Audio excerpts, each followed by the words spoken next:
Ang kwento ni Juan.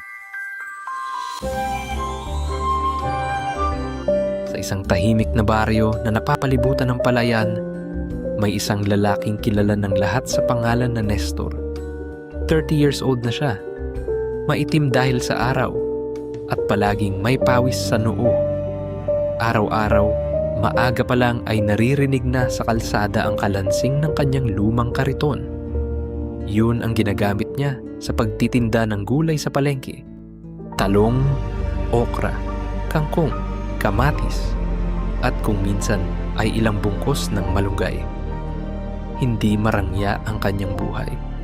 Nakatira siya sa isang maliit na bahay na pawid ang bubong, yari sa kahoy na halos tuyo na sa katandaan. Doon siya nakatira mag-isa mula nang pumanaw ang kanyang mga magulang. Sa likod ng bahay ay may kaunting tanim na gulay. Sapat lang para sa kanyang paninda sa umaga. Tahimik si Nestor. Hindi siya palakwento, ngunit kilala siyang masipag. Madalas ay nakikita siya ng mga bata na tinutulak ang kariton sa ilalim ng matinding araw. Ang ibang tao ay humahanga sa kanya, ngunit may ilan ding nagbibiro. Si Nestor, ayaw yatang yumaman. Parang okay na sa kanya kahit ganito lang. Ngunit sa loob ng kanyang puso, may isang lihim na tinig na hindi niya pinapansin. Ang pagnanais na magkaroon ng higit pa. Noong una, kontento siya sa simpleng buhay. Pero habang tumatagal, napapansin niyang may mga tindero sa palengke na may magagarang kariton, mas malalaking paninda, at tila mas masaya.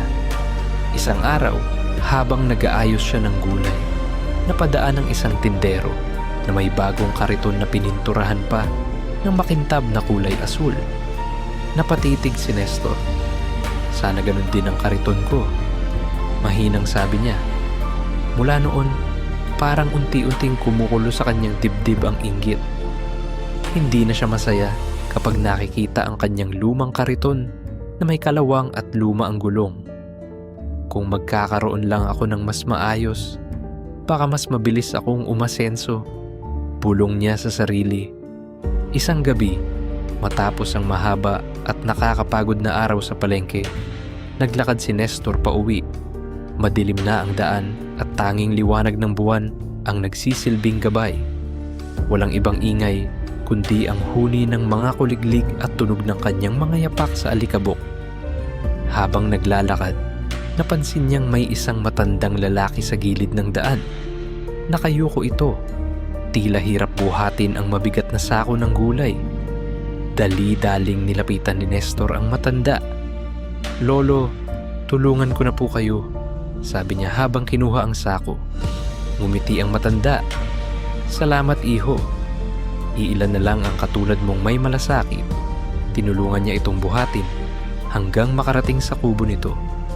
Nang mailapag na nila ang sako, hinugot ng matanda mula sa loob ng bahay ang isang lumang kariton. Yari sa kahoy, may bakal sa gilid at may kakaiba ang kinang sa ilalim ng buwan. "Ito, wika ng matanda. Matagal na itong nakatago sa akin. Sa tamang kamay ko lang ito ipapasa. Gamitin mo ito ng may kabutihan. Tandaan mo, anak, anumang ilagay mo rito ay dadami. Ngunit kapag kasakiman ang umiral sa puso mo, lahat ng biyaya ay maglalaho." Napatulala si Nestor. "Ano pong ibig niyong sabihin?" Ngumiti lang ang matanda. "Malalaman mo sa tamang panahon." Pagkasabi niyon, pumasok na ito sa loob ng bahay at hindi na muling lumingon. Naiwan si Nestor na nakatitig sa mahiwagang kariton. Hindi niya alam kung panaginip lang ba yun o totoo. Ngunit dala ng pagod at pagkamausisa, itinulak niya pa uwi ang kariton. Dala ang pag-asang baka iyon ang sagot sa kanyang mga dasal. Kinabukasan, maaga siyang bumangon. Naalala niya ang sinabi ng matanda. Nilagay niya sa kariton ng 3 pirasong talong. Ilang sandali pa lang parang may malamig na hangin na dumaan. At pagkakita niya, naging 6 ang talong. Napahawak siya sa ulo. Hindi totoo ito. Ngunit nang inulit niya ulit, 3 kamatis naman ang nilagay niya. Naging 6 din. Napangiti siya. Ito na ang sagot sa lahat. Simula noon, dumami ang kanyang paninda sa palengke. Nagulat ang mga suki. Naku, Nestor, dati kaunti lang ang tinda mo. Ngayon parang buong bukirin. Ngumiti lang siya. Sinipagan ko lang po. Sa mga unang linggo, ginamit ni Nestor ang kariton sa kabutihan. Kapag may batang nagugutom, pinibigyan niya ng gulay. Kapag may matandang walang pambili, pinapahiram niya. Ang mga tao sa baryo ay humahanga sa kanya. Si Nestor, mapagbigay talaga, sabi ng lahat. Ngunit gaya ng maraming kwento, nagsisimula ang pagbabago sa puso kapag dumami ang biyaya. Habang dumadami ang paninda ni Nestor, dumadami rin ang kanyang ambisyon. Nainggit siya sa mga may malalaking bahay sa bayan. Nainggit siya sa mga taong may mga trabahador at malaking lupa. Isang gabi, habang nakatingin sa kanyang bakuran na puno ng gulay, napabulong siya. Kung ganito kadali, bakit hindi ko papalakihin? Baka kaya ko pang mapuno ang buong palengke. Baka pwede rin akong yumaman. Kaya araw-araw, pinupuno niya ng paninda ang kariton. Palay, prutas, kahit mga buto ng halaman. At lahat ng iyon ay dumodoble. Lumawak ang kanyang tindahan at ang dating payak na Nestor ay naging abala, tila nahuhumaling sa kayamanan. Ngunit unti-unting nagbago ang kanyang ugali. Kapag may batang humihingi ng gulay, tinataboy niya. Trabahuin mo muna bago ka humingi, sigaw niya minsan. Napansin ng mga kapitbahay, parang hindi na siya yung dati nating kilalang Nestor, bulong ng isa. Baka naman napagod lang siya, sagot ng iba. Pero sa totoo lang, nabago na siya ng kasakiman. Isang gabi, habang tinutulak niya ang kariton, may sumagi sa isip niya. Kung gulay at palay lang ang dumodoble, paano kaya kung ginto? Kinuha niya ang ilang lumang baryang pilak na tinago niya sa ilalim ng kanyang higaan. Nilagay niya ito sa loob ng kariton. Ilang sandali pa, muling humaplos ang malamig na hangin. Nang silipin niya, napuno ito ng makinang na ginto. Nanlaki ang kanyang mga mata. Totoo nga, totoo. Kinabukasan tinangka niyang ulitin iyon. Ilang piraso ng alahas nilagay niya at muli dumami. Hindi na siya nakatulog sa tuwa. Gabi-gabi, ginagawa niya iyon hanggang sa ang kanyang bakuran ay puno na ng sakos-sakong yaman. Ngunit kasabay ng pagdami ng ginto, unti-unti ring nagbago ang paligid. Nawala ang mga ibon sa paligid ng bahay niya. Natuyo ang kanyang mga tanim at tila ang hangin ay mabigat at malamig. Ngunit hindi niya iyon ininda. Hindi ko kailangang magtinda pa. Hindi ko kailangang tumulong sa iba. Ako na ang pinakamayaman sa baryo, wika niya habang nakangisi. Ngunit hindi alam ni Nestor, malapit nang matapos ang kanyang kaligayahan. Isang gabi, habang pinupuno niya ng ginto ang kariton, napansin niyang parang bumigat ito. Pilit niyang itinulak ngunit hindi gumalaw. Tumaas ang hangin, umulan ng malakas, at tila may boses na nagmumula sa paligid. Nalimutan mo ang sinabi ko, Nestor. Napalingon siya, wala namang tao. Ngunit ang kariton ay kumikislap at ang mga gulong ay unti-unting natutunaw. Sinubukan niyang kunin ang ginto, ngunit bigla itong naging abo. Ang buong bakuran ay napuno ng alikabok at sa isang iglap, naglaho ang lahat. Ang kariton, ang yaman at pati ang mga pananim, lahat ay nawala. Lumuhod si Nestor sa gitna ng ulan. Bakit? Bakit mo ito ginawa?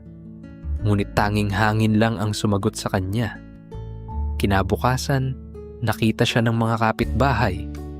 Nakaupo sa tabi ng kanyang bakanting bakuran. Hawak ang dating kahoy na kariton na dati pa niyang gamit. Wala nang bakas ng kayamanan, ngunit tahimik ang kanyang mukha. Mula nang mawala ang mahiwagang kariton, parang muling isinilang si Nestor. Sa unang linggo, mahirap para sa kanya ang bumalik sa dati. Nasira ang mga pananim, nawala ang mga suki, at halos wala siyang puhunan. Ngunit sa kabila ng lahat, pinilit niyang bumangon. Tuwing umaga, muli niyang itinulak ang kanyang lumang kahoy na kariton. Mabigat, kalawangin, at minsan ay nasisiraan pa ng gulong. Pero bawat kalansing nito ay tila paalala, simulan mong muli, Nestor. Hindi na siya nagmamadali gaya ng dati.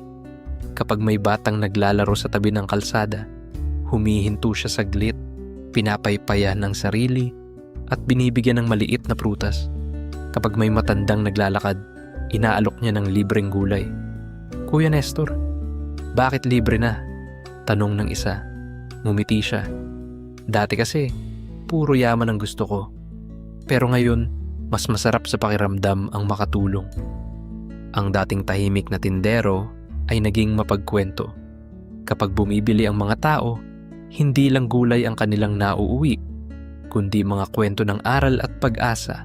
Madalas niyang sabihin, ang gulay, kahit gaano kaliit, kapag inialay mo sa may pangangailangan, nagiging biyaya. Unti-unti, bumalik ang sigla ng kanyang bakuran. Muling tumubo ang mga kamatis at talong. Ang mga ibon ay nagbalik at tuwing madaling araw, tila may himig sa paligid ng kanyang bahay. Parang sinasabing nabawi na ng kabutihan ang dating nawala. Minsan, habang nagbubunot siya ng damo sa kanyang taniman, napalingon siya sa may bakod. Doon niya nakita ang isang pirasong kahoy na pamilyar sa kanya. Tila bahagi ng dating mahiwagang kariton. Naisip niyang itago ito bilang paalala. Habang tumatagal, hindi na niya iniisip kung dadami pa ang kanyang kita. Mas nakatuon siya sa pakiramdam ng kapayapaan. Sa bawat tulak ng kariton, pakiramdam niya ay pinapatawad siya ng panahon. Lumipas ang mga buwan at naging malapit siya sa mga tao sa baryo. Ang mga bata ay tinatawag siyang Tatay Nestor at ang mga kapitbahay ay lumalapit sa kanya kapag may problema. Kapag may batang umiiyak, nililibang niya ng kwento. Kapag may mag-asawang nag-aaway, tinuturuan niya ng pagpapatawad. Alam niyo, sabi niya minsan habang nagkukwentuhan sa ilalim ng punong mangga, ang pinakamagandang pakiramdam ay yung may kapayapaan ka kahit walang kayamanan. Mula noon, bawat araw ay parang biyaya. Hindi siya yumaman, pero hindi na rin siya nagkulang. Lagi siyang may makakain, may kausap, at may ngiti sa labi. Lumipas ang panahon at si Nestor ay tumanda na. Ngunit hanggang sa huli, hindi siya nakalimot sa aral ng mahiwagang kariton. Kapag siya ay naglalakad sa palengke, kahit mabagal na ang kanyang mga hakbang, naririnig pa rin ang mahinang kalansing ng kariton sa kalsada. Isang araw, isang batang tindero ang lumapit sa kanya. Tay Nestor, sabi nito, matanda na po kayo, pero bakit masigla pa rin kayo magtinda? Ngumiti si Nestor. Anak, kapag masaya ka sa ginagawa mo, hindi mo mararamdaman ang pagod. Ang totoo, hindi ko na nga iniisip na trabaho ito. Paraan lang ito ng pasasalamat. Totoo po ba yung sabi ng mga tao na nagkaroon kayo ng mahiwagang kariton? Saglit siyang natahimik, saka ngumiti. Totoo, pero mas mahiwaga pa rin ang puso ng taong marunong magpasalamat. Ang kariton, nawawala, pero ang kabutihan hindi. At habang naglalakad palayo si Nestor, bit-bit ang kanyang lumang kariton. Sumisipol siya ng marahang awitin. Sa bawat tulak niya sa kariton, tila sumasabay ang hangin. At sa malayo, parang may mahinang tinig na muling bumubulong. Ang biyayang ibinabahagi, dumadami. Ang kayamanang pinipilit, nawawala.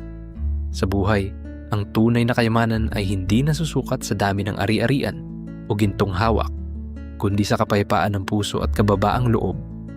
Tulad ni Nestor, matutong makontento sa kung ano ang mayroon, sapagkat ang kasakiman ay nagdadala ng kapahamakan. Ngunit ang pagkakontento ay nagbubunga ng kaligayahan. Maraming salamat sa pakikinig. Huwag kalimutang mag-like, share, at subscribe at samahan kami muli sa susunod na kwento.